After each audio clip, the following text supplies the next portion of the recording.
دوو ڕۆژە مامۆستایان لەژێر ئەم خێمەیەدا مانیان گرتووە و بە شەو و ڕۆژ لێرە دەمێننەوە. ئەوانەی مانیان لە خواردن گرتووە ژمارەیان بووە بە 10 مامۆستا و تا ئێستا دۆخی تەندروستیان جێگیرە.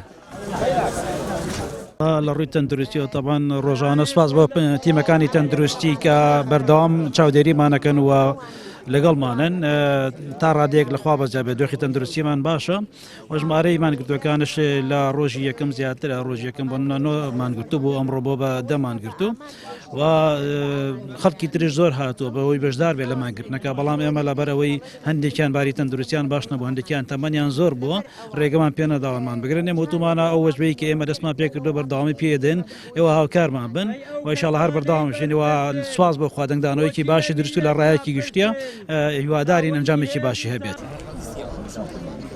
زۆربەی چین و توێژەکان لە ژێر خێمەکەدا سەردانیان دەکەن و پشگیریان بۆ دووپات دەکەنەوە.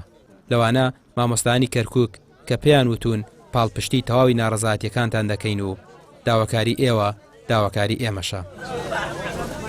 ئێمە هاتوین پشتگیر و پشتیوانی ئەم مامۆستایانین.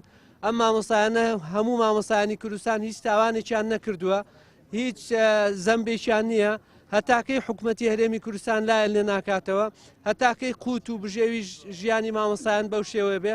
شەرمە بۆ دەسەڵات، شەرمە بۆ بەرپرسان، شەرمە بۆ تەواوی مرۆڤایەتی کە مامۆستا لەم شوێنە بەم سەرمایە هاتووە مانی گرتووە بەڵام هیچ کەسێک وەکو پێویست لای لێ ناکاتەوە.